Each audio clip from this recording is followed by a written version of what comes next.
Friday morning, can't control it. Fired up and counting every minute. Hands are shaking, eyes are burning. The time has come, yeah, this is not a warning. The week was just so long, we had to let it go. Our problems disappeared, we're not tied up anymore. The weekend is here. Sunday calls, we are sick and tired of it. Up and down, can you feel it? Up and down. Hey everybody, and welcome to the Kento Johansson show. It's Kurt, and today I've got a special guest. He is the owner and founder of Pro Wrestling Malta. He is All Japan Pro Wrestling's Gianni Valletta. Gianni, thank you for coming on. Hey brother, how you doing? Thanks for having me. Really good, thank you. How are you? I'm doing well. Just like everyone, just rough times at the moment. Trying to stay positives, but yeah, all in all, I'm doing well. Thanks. Good. I know it's been difficult for, especially like everybody in professional wrestling with COVID. It's affected your livelihood, especially yourself as a promoter, a booker, owning your own company in Malta. I want to get straight into that actually, because I know you had some shows planned. A mutual friend, Joel Redman, who helped set this interview up, he'd flew out to Malta, and you still took care of him from what he told me. So what's it been like trying to promote during COVID, and what happened with that cancelled show? Well, the thing is, we're supposed to have our 5-year anniversary show on the 8th of August, and everything was going fine up to like the last couple of days. Like from a week and a half prior to the date, a lot of new cases started popping up around Malta. And literally like 2-3 days before the event was due, they announced new regulations and and a lot of they made it impossible for us to organize a show.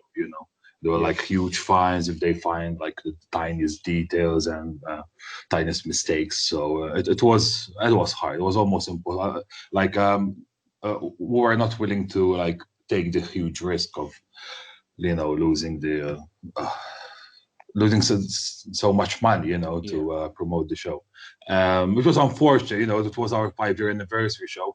Like you mentioned, Joel and some of the other guys from around Europe, they had come over already to Malta. They had flew over already. Yeah. So, but at the end of the day, we still recorded the matches in our dojo. So we made it like free for our fans online, which is, I guess, it's something to give back to the fans, Yeah. Oh no, brilliant. And how's that for you? Because again, you've still took care of everybody. They've still come over there, but then you've got the huge financial hit. How is yourself as a promoter first and foremost been trying to combat that? Because it's been more or less like a year without professional wrestling.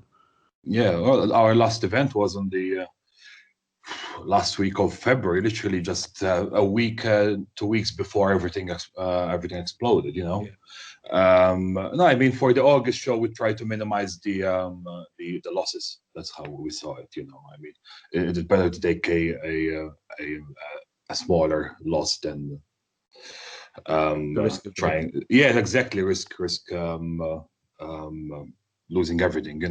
But not promoting wise, I was thinking about doing one for Christmas. I just had the idea, but it's impossible. With more cases, not just in Malta, UK as well, and the whole Europe, it just it's getting worse by the day. It's impossible. The worst thing is, because we don't know what flags up as a positive COVID case, it's becoming flu season here around the UK. So when people are ill, they're like, is it a spike or is it just a normal flu? And it must be frustrating for yourself. So you mentioned you did it in the dojo and stuff like that. Yeah. Have you been tempted to try and do any shows with any of your local Malta guys in the dojo just for additional? Yes, yeah. We are recording some stuff. We came up. We also started, which was an idea I've had for the past couple of years. If you know your maybe you know your Maltese wrestling history, our only professional wrestler in the WWE Hall of Fame is Baron Mikhail Shikluna. He used to be a big name in the States in the 60s and 70s. and so we started this Baron Cup. It's like a tournament, Yeah. Six wrestlers, 2 blocks, and just memory for his legacy. Oh, brilliant. So we are recording that, and it even keeps the boys busy and motivated to have something to, because now I'm seeing the effects even on my students, just like they're becoming a bit more a lack of not confidence, lack of wanting to do stuff, Like motivation. Yes, lack of motivation and a bit of sadness, because there's nothing to look forward to. So I'm just trying to keep doing these things to keep them as well motivated and to keep training hard. Yeah.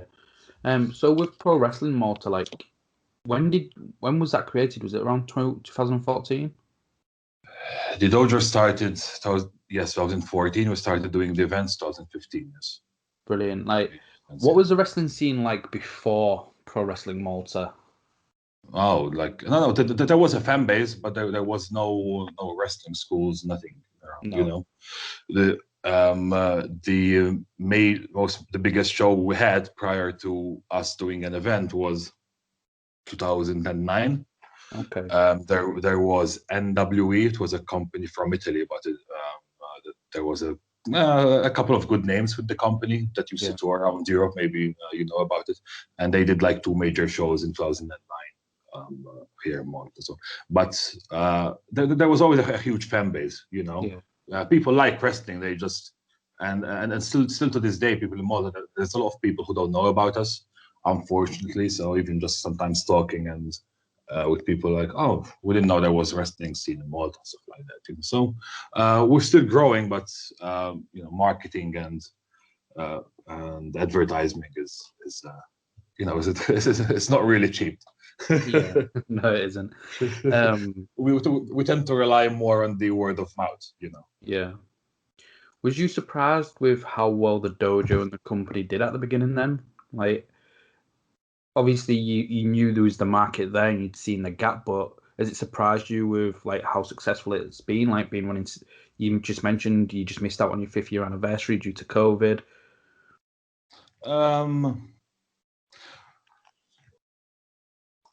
I don't know. Maybe because it's the way I think, but I always thought it was going to be better. Okay.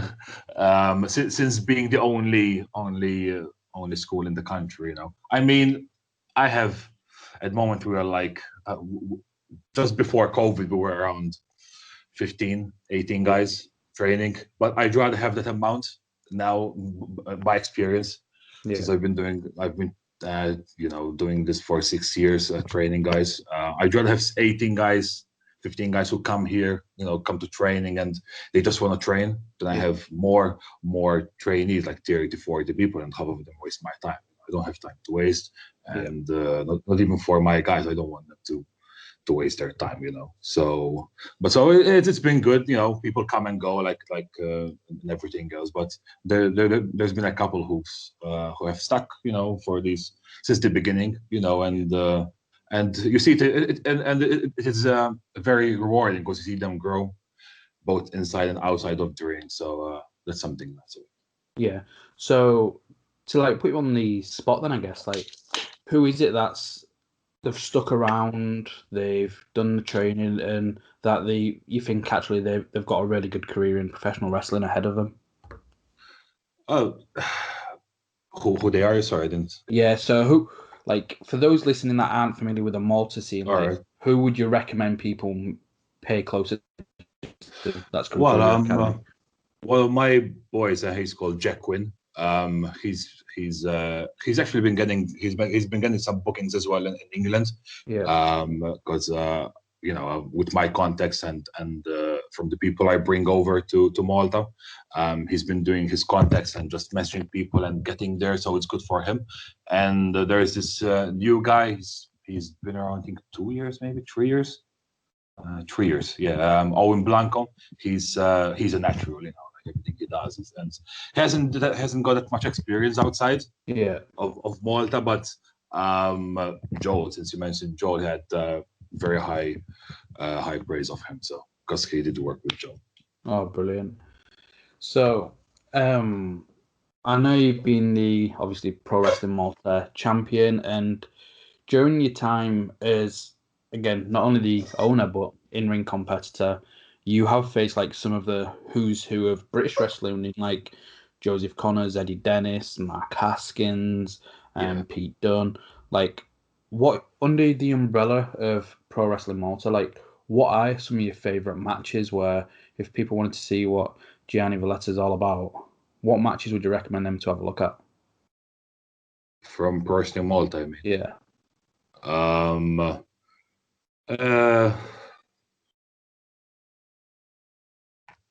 I liked the one with Eddie. Yeah. He we tried some different stuff, and by that time my character started to mature more.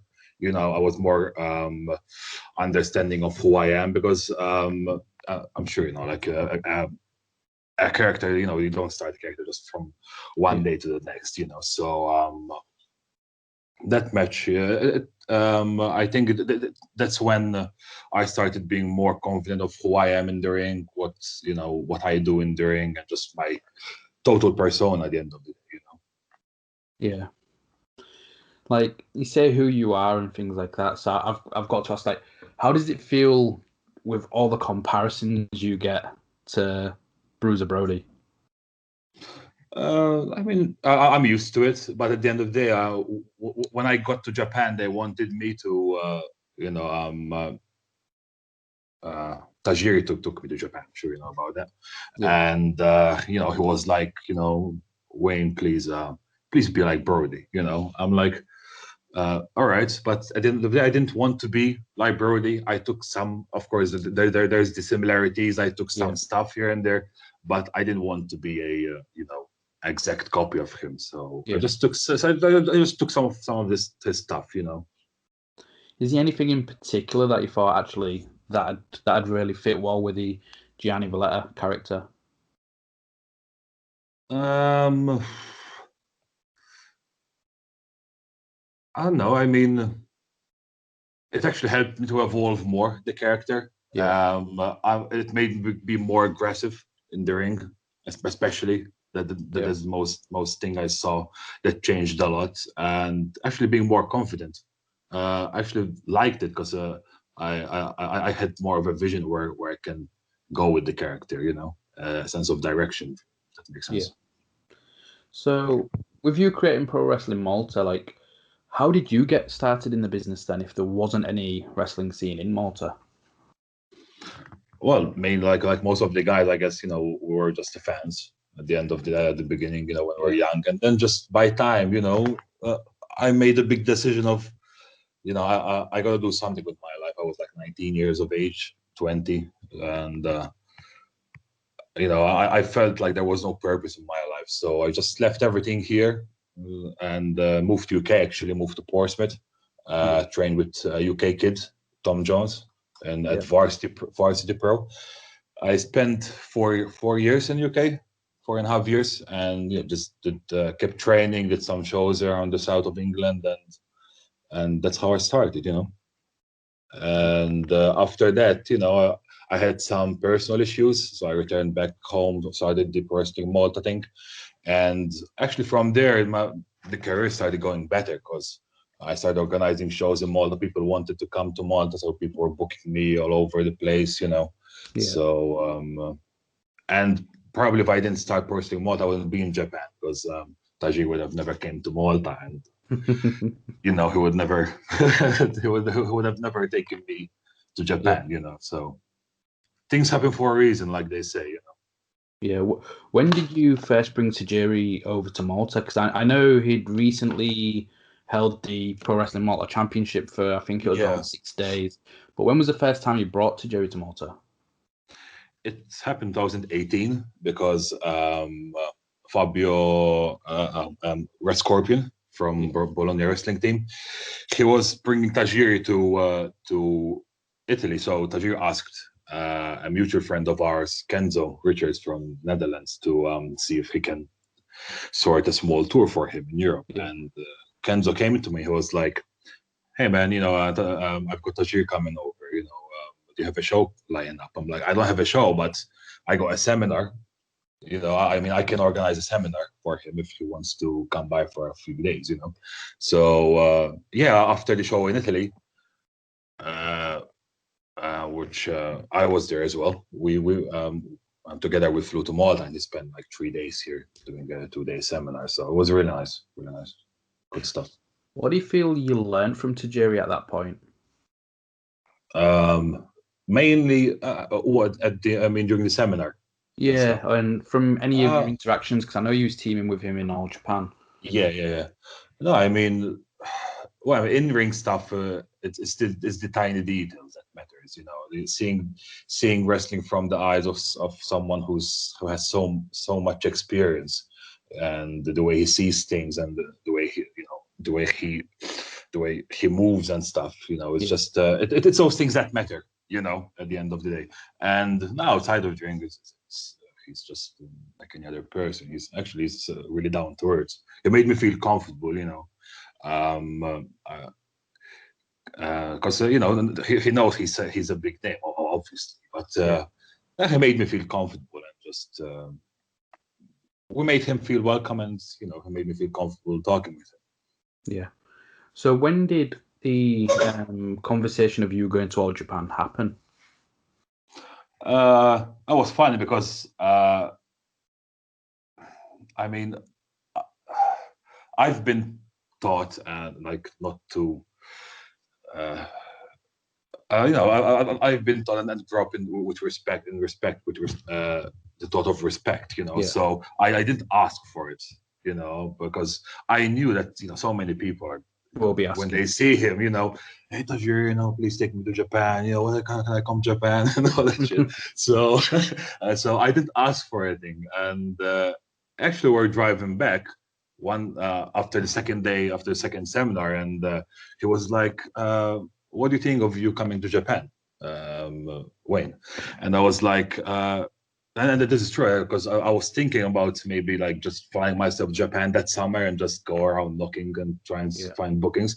And I told him I was thinking maybe this summer I could come to Japan and just see if there's any random shows I can be on. And he was like, "Oh, you Japan? Oh, good." And he was like, "No problem. Leave it to me. And that's how it all ended. He said I will speak to Akiyama-san for all Japan, and he said just give me a couple of weeks and I'll get back to you." And then I ended up going there, spending 3 months, and after that they just I don't know, I mean, they saw something in me for sure, so they just kept bringing me back. Yeah, definitely. It's been a lot of tours under your belt now. You've been in the Champion Carnival, the tag leagues. You've been doing everything. So when you first went to Japan, what was your experience in? Was you doing any training while she was out there, or was you just wrestling? Yeah. I mean, I stay at the dojo most of the time, which I don't mind. Actually, I like it because there's just the gym downstairs. I don't have to get out of the house to go to the gym. Exactly. You have the bed, you have the kitchen, you have everything, and there's the ring. So what else do you need? But yeah, I mean, I do train with the young boys when I'm there. I mean, keep myself just training, to just get as much ring time as possible. I mean, what am I going to do? Just stay on the couch and just play with my phone? No, just get in there, training, work hard, bust your ass, and just keep improving. Yeah. What's the difference in culture being like for you, and when you've been in front of the crowd? What's that been like in comparison to when you've been wrestling throughout Europe or in Malta or here in the UK? Oh, it's the crowd is mainly it's. I'm sure you've heard. It's just the crowds are very quiet, especially outside of Tokyo. In Tokyo, they can be vocal. They can be vocal. Outside of Tokyo, they're most of the time very quiet, and then after you do something, they're clap and show you their appreciation. But it is very rewarding to me personally when I get them to finally boo. Because Japanese people are very respectful, so it's not really They don't really boo that much. So when I get them to boo, it's like, yeah, fine. Because it means I'm doing my job right, Yeah. But comparing to crowds in America and here, they're much more quiet. Yeah. Which crowd do you prefer? I don't know, actually. I mean, both of them. I don't know. I mean, because like last 2 years since I've been working in Japan, I'm kind of got used to that crowd. So when I during the few weeks I come here in Europe and I tend to wrestle a bit in Europe, I get, oh shit, it's such a big response, because you know what I mean. So I mean, with the European and Western crowd, you can have much more fun, because you can like interact more with them, if you know what I mean. Yeah. So before we continue with like All Japan, you mentioned Europe, and for those that may have listened to some of my previous shows, or if this is the first time, you can have a look through the playlist. I've been looking into like Denmark and Italy, France, Spain, out anywhere in the world, Southeast Asia. I'll have a look at to see what the different wrestling is like there. So, what's it been like for you traveling to all these different countries? I know you've been Portugal, Italy, Switzerland, Hungary, Holland, and Germany. Is that correct? Is there any others? France. There's France. Yeah, UK, France, Italy. From Europe, I think those are from Europe. Yeah, then I've been to China and to the States as well. The two tours in the States. So, sorry, what was the question again? So, what was it like when you first started traveling through Europe and the different styles of companies? Oh yeah. Oh, it is just it was like a dream come true. When I like being around it, I mean going around and traveling and stuff and doing that for a living. Yeah. Who doesn't want that? So, and just experiencing the different cultures and meeting new people. It's just been fun. That is actually one of the things I miss the most, was being on the road during these times. And just I mean, Malta is such a tiny country, and I'm used to traveling so much. I get claustrophobic in here, Is there any country that took you by surprise, especially in Europe, where you may not have known much about their wrestling scene and you went there and you're like, wow, this is great? Hungary, when I went there the first time, I didn't expect that particular company to have such a big following. I went there for like their major annual show, but still they had such a huge following. I was like, wow, that is what I expected, from a country which as far as I know, doesn't have a big history in the sport. That did took me by surprise. Hungary, yes, actually, never thought about it. Yeah. What was your experiences like in China then? I've done a couple of interviews with people that are based living in China, whether it's promoting or wrestling. What was your experiences like when you've been to China? We had the show in Macau.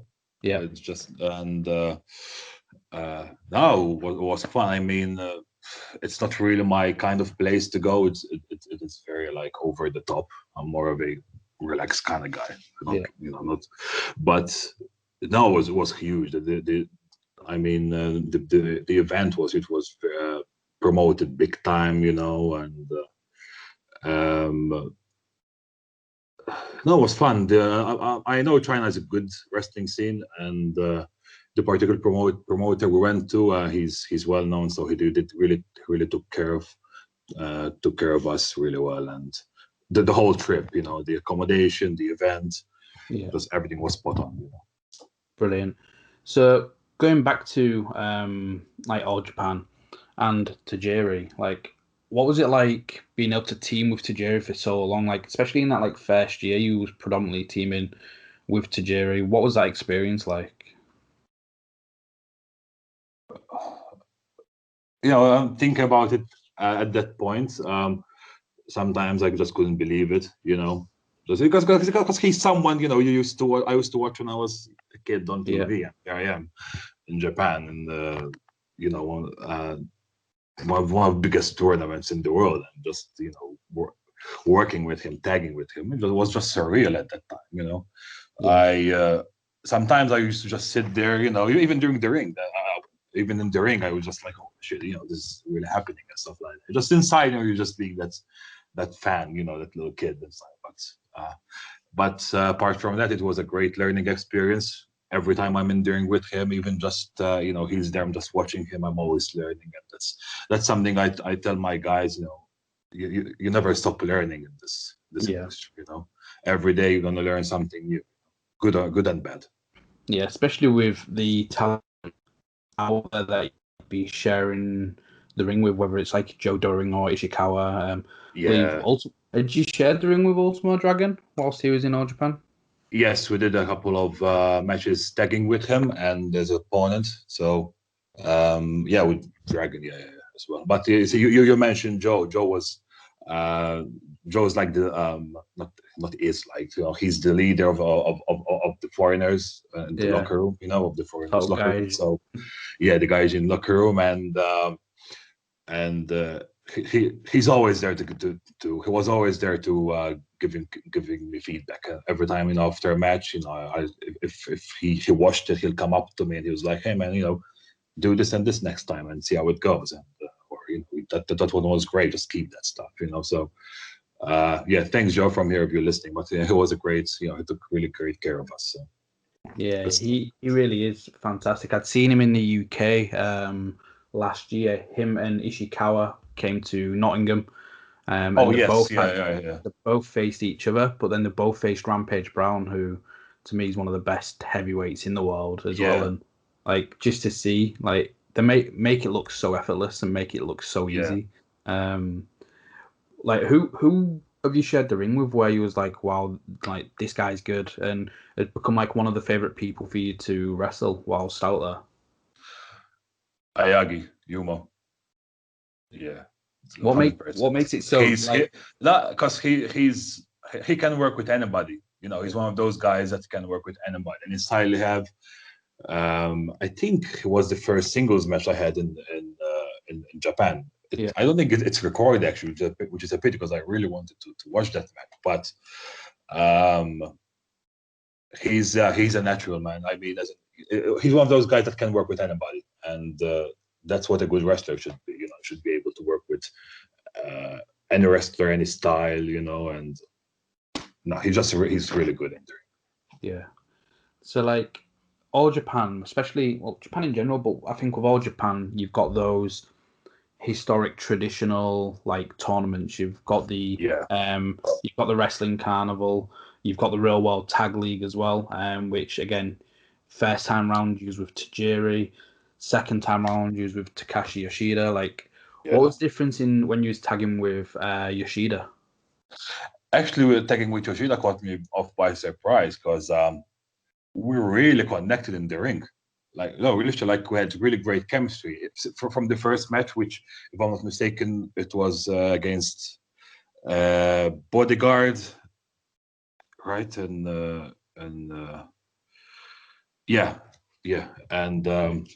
no, we had great chemistry. We it's like we knew what the other guy was doing automatically, and that took me off by surprise. And actually,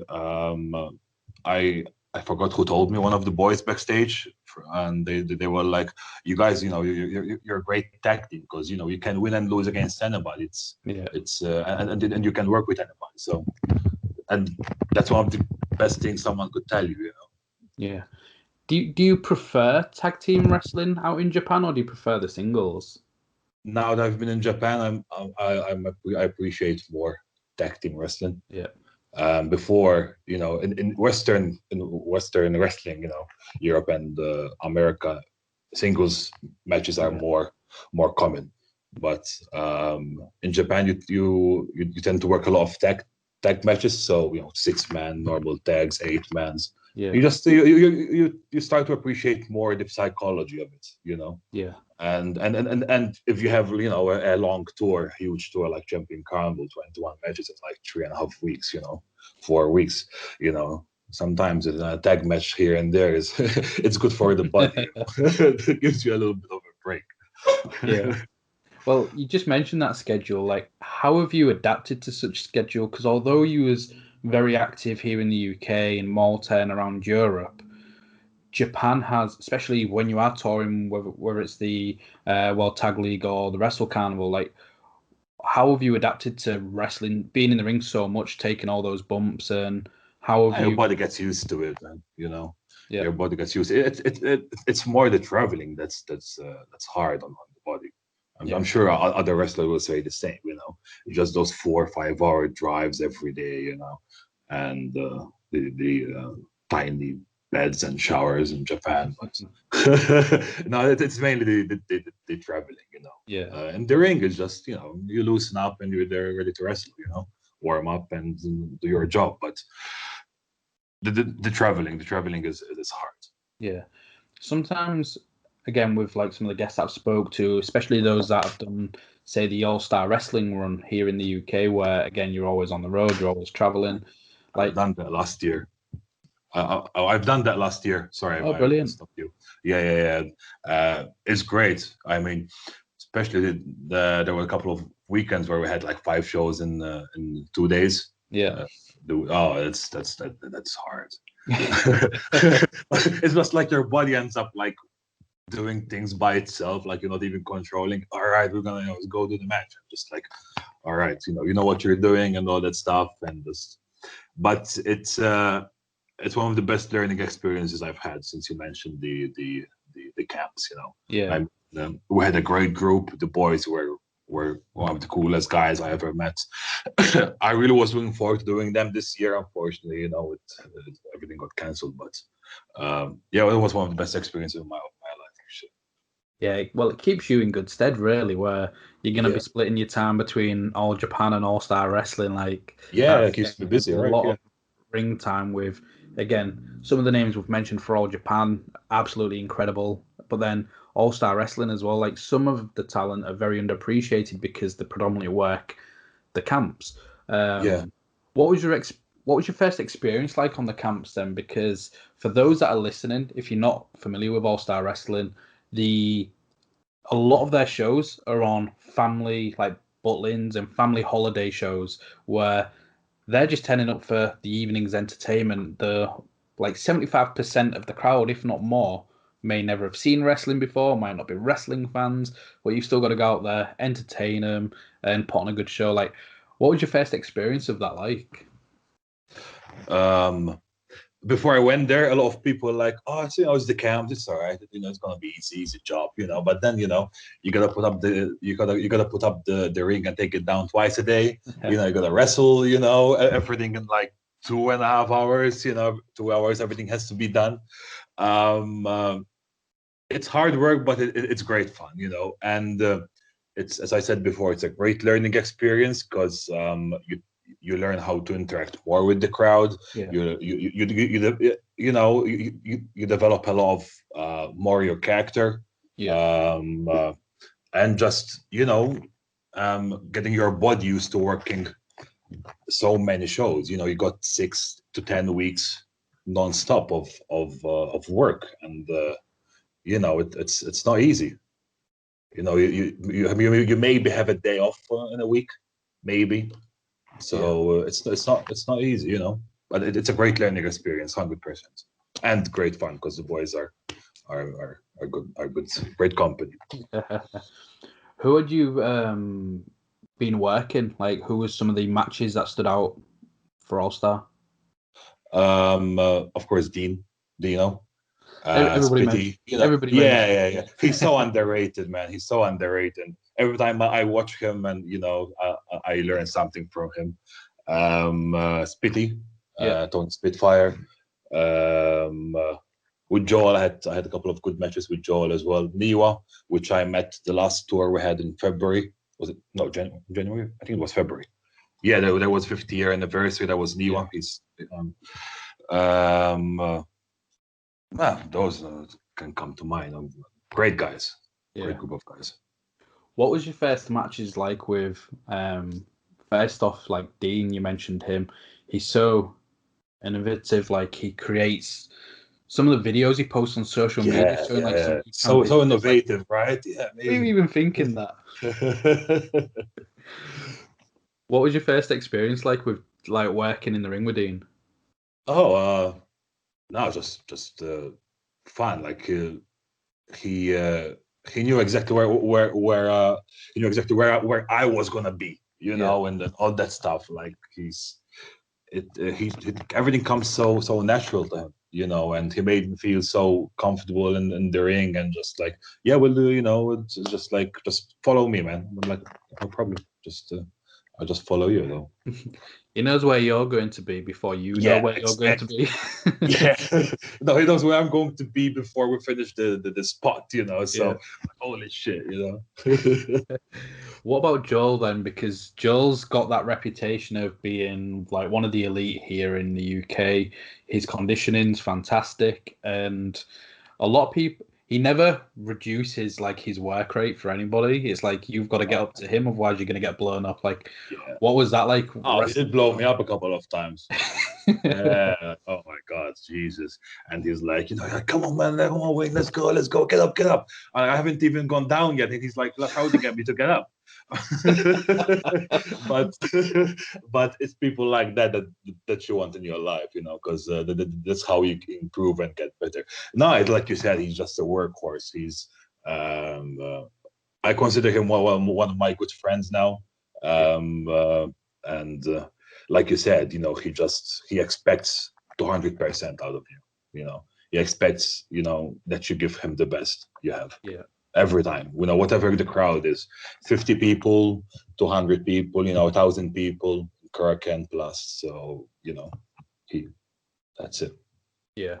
Moving back to All Japan, you mentioned like being on the road, and there can be some of the most tiring, but again, you're in those confined spaces on the road, traveling with people with so much knowledge.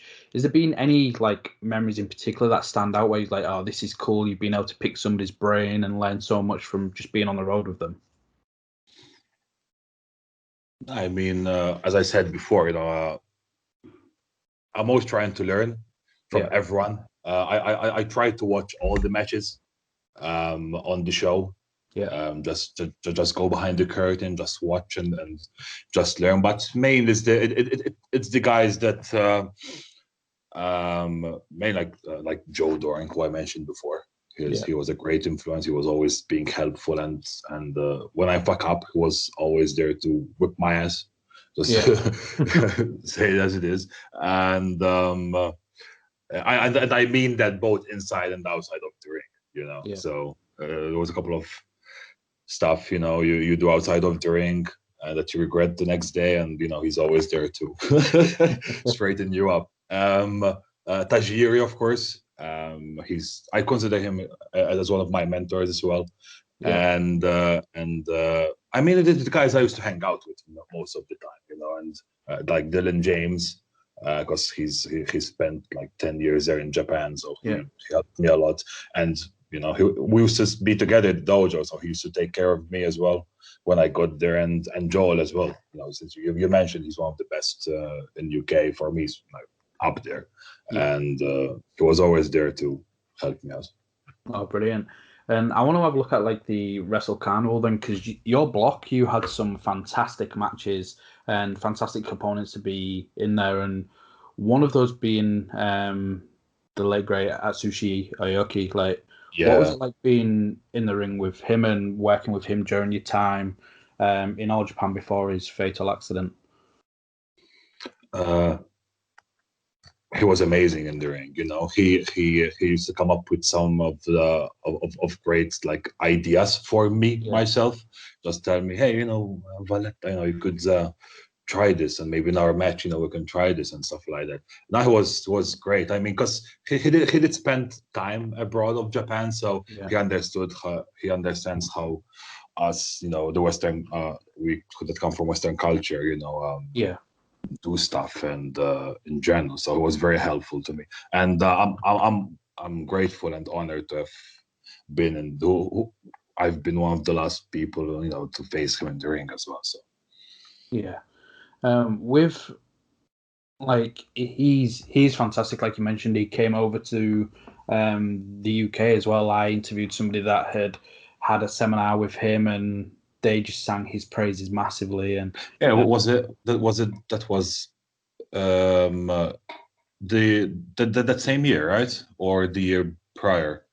So, I'm not too sure the year. It was either the same year or the year prior. Yeah. yeah, because one of my boys did go to his seminar in England, and he Yeah. did say it was great.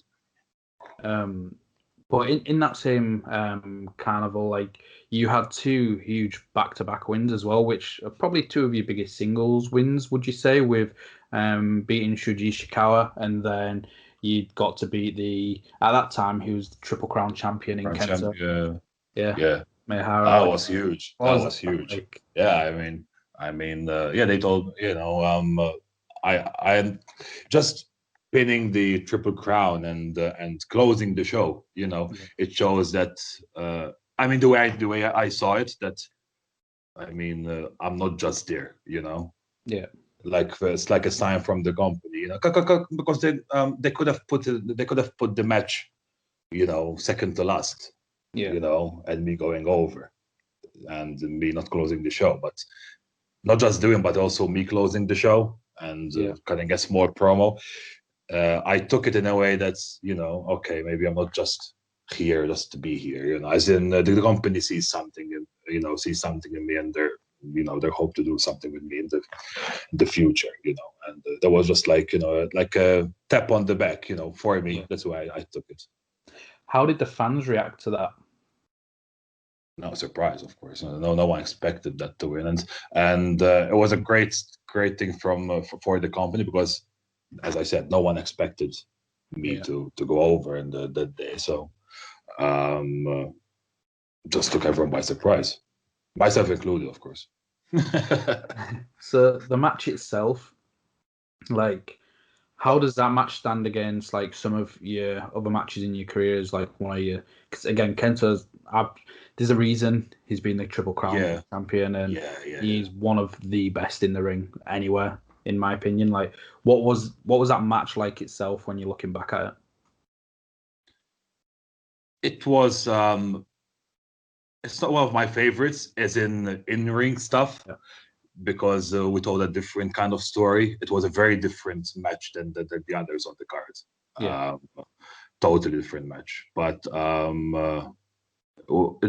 compared to other matches, especially like more like recent, I could see the difference always. I could see myself, how much I've grown and stuff from that match. But that match was like at the point of my career where, like, okay, we got here now. It's like, more, it's getting more real, more serious, because as I said, it's like it was a tap on the back from the company. So, you got to keep showing them what you got. You always got to keep growing, getting better, and just showing them what you can bring more to the company. Yeah. And like, you went on again, I mentioned earlier, in teaming with Yoshida. So like 2019 was such a huge year for yourself in All Japan, and you'd been announced for Wrestle Carnival 2020 in the same bracket as Joel Redman, and there was another UK lad, Lucas Steele, who'd recently made his debut. But obviously, COVID had to ruin it for everybody. Like, you mentioned that match with Kento was like a pat on the back. Okay, I'm not just another person to fill the roster. You've gone over last over the Triple Crown champion. So does that make you look like more hungry when you go back to Japan? Yeah, like, what are your goals for All Japan, whether it's as a tag team wrestler or as a singles wrestler? Well, first goal is to win a championship there, and just to put my name there, and then see where it goes. The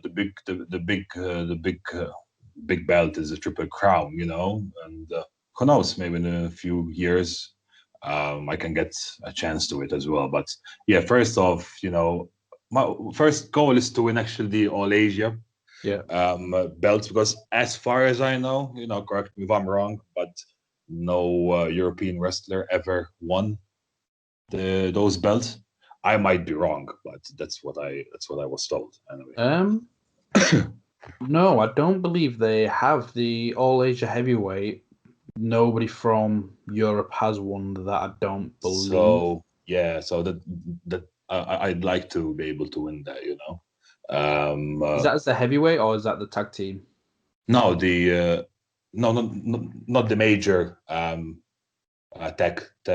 not the heavyweight tech titles, the All Asia. All Asia heavyweight. Yeah. Yeah. So yeah, that one, and then just go for the big one, I guess. Yeah, work your way up. Like, is there anybody in particular when you go back to Japan, whether it's again as a tag team or singles, that you're wanting to get in the ring with over there?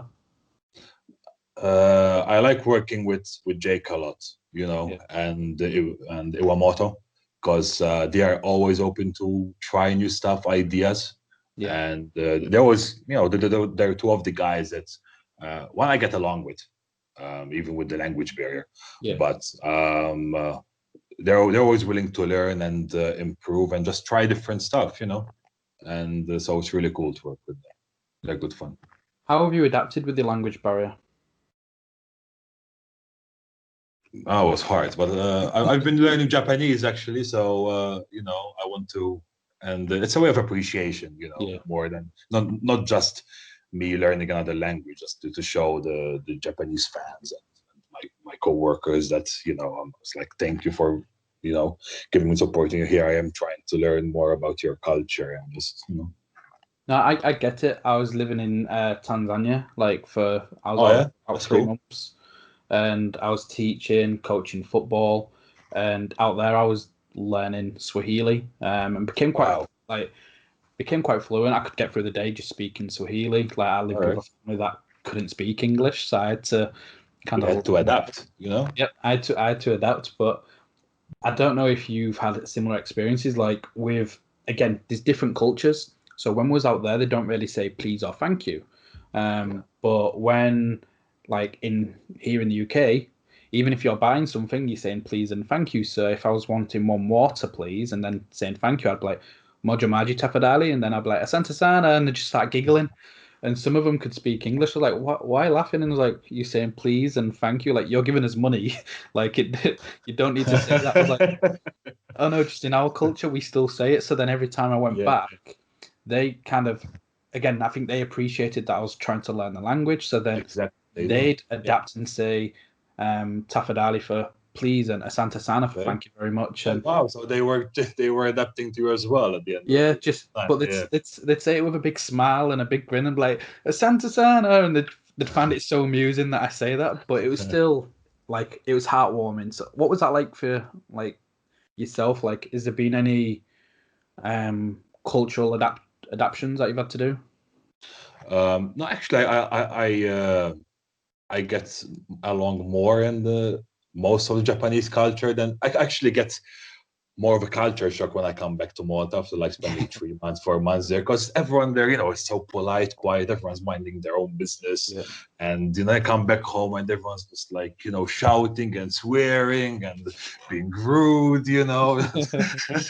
I mean, take me back to peace. No, it's just like the discipline over there in Japan, the respect everyone shows. It wasn't that hard for me to adapt actually. Yeah.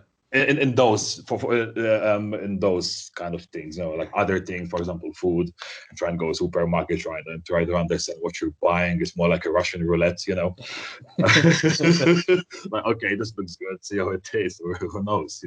But that's just you get there, like you said, when you live abroad, you try to adapt. Yeah. No, definitely. So again, like, first off, like, thank you for coming on. Like, it's been a pleasure No, speaking thank you, brother. about Thank you.